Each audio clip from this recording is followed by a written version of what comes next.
কেমন লাগছে বলো কাশিয়ার এসে? মানে এত সুন্দর ওয়েদার, এত সুন্দর ঠান্ডা হাওয়া। এই যে তাতান ভয় পাচ্ছে দাঁড়িয়ে, এই জায়গাটা দাঁড়িয়েছি যেহেতু। এই যে খুব সুন্দর ওয়েদার না ভাই, একদম ফগি ওয়েদার। সামনে না আসলে। Hello, good morning everyone. আজকে ওর অফিস অফ আছে, ভাবলাম দিনটা কেন মিস করব। আর শিলিগুড়িতে মানে সকাল থেকে কুয়াশায় ভরা, ভাবলাম একটু ঘুরে আসি। চলো তাহলে ব্লগে দেখা হবে, টাটা। হ্যালো এভরিওয়ান, তোমরা সবাই কেমন আছো? তোমাদের সঙ্গে আছি জয়া শিলিগুড়ি দিয়ে। শিলিগুড়ি টু কাশিয়ান যেতে মাত্র 48 কিলোমিটার লাগে, জানো তো? আমাদের বাড়ি যেহেতু শিব মন্দির, আমাদের বাড়ি থেকে 48 কিলোমিটার লাগে কাশিয়ান যেতে। আর কাশিয়ান যাওয়ার টাইমে পাহাড়ি রাস্তায় বাইক নিয়ে গেলে কিন্তু অসাধারণ লাগে। এবার আমরা স্কুটি নিয়ে চলে গেছিলাম, আমি, বর আর আমার ছেলে, 3 জন মিলে। অনেকটা দূরে পৌঁছে যেয়ে আমরা একটা ছোটোখাটো একটা ধাবাতে ঢুকলাম। সেখানকার পরিবেশটা অসাধারণ, এখান থেকে নিচটা দেখতে খুবই সুন্দর লাগছিল, জাস্ট একটু রেস্টের জন্য। আর পাহাড়ে এত সুন্দর ঠান্ডা আবহাওয়া, যেহেতু ডিসেম্বর মাস পড়েছে আর পুরো ফগি ওয়েদার। দেখো কতটা উঁচু দিয়ে আমরা দেখতে পাচ্ছি, নিচটা কি সুন্দর লাগে, সেরকম ভয়ঙ্কর। যাই হোক, 1 কাপ করে চা আর সাথে একটু দাদানের জন্য চিকেন মোমো নিলাম। পাহাড়ের মোমো মানে অসাধারণ হয় খেতে, ঠিক আছে? একটু ট্রাই করি। দারুণ।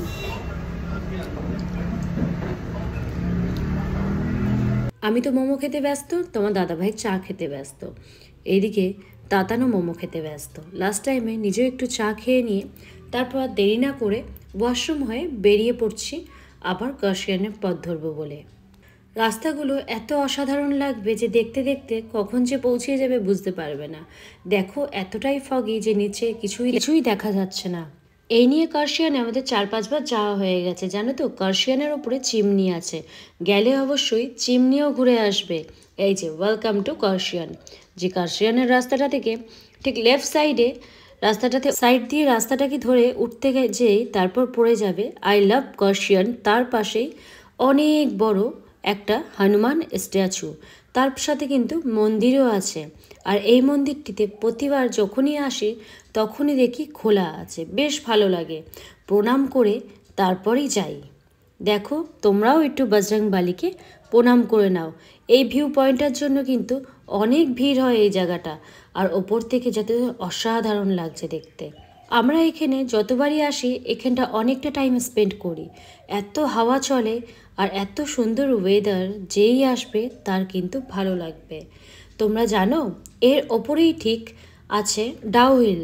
এর আগে আমরা গেছিলাম, তোমরাও যে ভিজিট করতে পারো, জায়গাটা খুবই সুন্দর। শুনেছি ওটা ভুতুরে জায়গা, আর এখানে 2-1 বার গেছিও। তার উপরে আবার চিমনি আছে। কাশিয়ান দিয়ে ফেরার টাইমে এই গাছটি পড়ে, এই গাছটির সামনে ম্যাক্সিমাম লোকে ভিডিও ফটোগ্রাফির জন্য আসে। এটাও একটা ভিউ পয়েন্ট।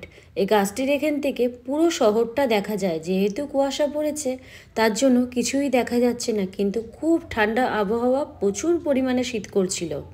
জানো তো আমরা ঘুরতে খুব ভালোবাসি। আমরা উইকেন্ডে না হলেও আমরা মাসে 1 বার হলেও ঘুরতে যেতে পছন্দ করি। আমি মনে করি যে যেই বয়সটিতে আছি সেই বয়সটিতে যদি ঘোরাফেরা নাই করি, সব কিছু বন্ধ করে মনে করি সেভিং করব, তাহলে তো বয়সের সাথে সাথে সময়টাও কেটে যায়, তাই না? আর এই সময়টা আর এই বয়সটা তো আর ফিরে পাবো না। তাই মনে করি ঘোরাফেরা এনজয়ের সাথে হালকা ফুলকা সেভিং করব, কিন্তু পুরোটা ঘুরবো, আশেপাশে সব জায়গা সব কিছু নিয়ে ঘোরাফেরা করে লাইফটা এনজয় করব। তাই প্রত্যেকটা উইকেন্ডেও যদি না পারি, সময় করে আমরা মান্থে 1 বার হলেও ঘুরতে চলে যাই আমরা দুজনে। জানো তো পাহাড়ে উঠতে অনেকটা সময় লেগে যায়, আর নামতে সেরকমই কম সময় লাগে। আর দেখো এখান থেকে রাস্তাঘাট আর উঁচু নিচু মিলিয়ে কতটা সৌন্দর্যই ঘেরা। ঘুরতে ঘুরতে বেলা 1টা বেজে গেছিলো। এদিকে পেয়ে গেছিলো প্রচুর খিদে। এখানে অনেক ধরনের হোটেল রেস্টুরেন্ট সব কিছুই তোমরা পাবে খাওয়া দাওয়া করার জন্য, কিন্তু আমার মনে হচ্ছিল সমতলে যেয়েই খাওয়া দাওয়া করি। যাই হোক, অনেকটা রাস্তা পেরিয়ে সমতলে আমরা নেমে এসেছিলাম। Hello, good afternoon everyone. আমরা জাস্ট কাশিয়ান দিয়ে ঘুরে আসলাম, আর এসে খুব খিদে পেয়ে গেছে, যেহেতু চলে আসলাম আরসালানে। হ্যাঁ, এই যে তোমার দাদা ভাই। গুড আফটারনুন বলো। এই যে আমরা নিয়ে নিয়েছি লাঞ্চের মেনুতে biryani, mutton biryani with chicken চাপ। চলো তাহলে বাই। আশা করি তোমরা ভিডিওটি পুরোটা দেখে তারপর লাইক কমেন্ট করবে। এই লাঞ্চ সেরে বাড়ি ফেরার সময় হয়ে গেছিলো। তা বাড়ি ফেরার সময় তোমার দাদাভাই পশুপ্রেমী, যেখানেই দেখে একটু পরে দাঁড়িয়ে পড়ে।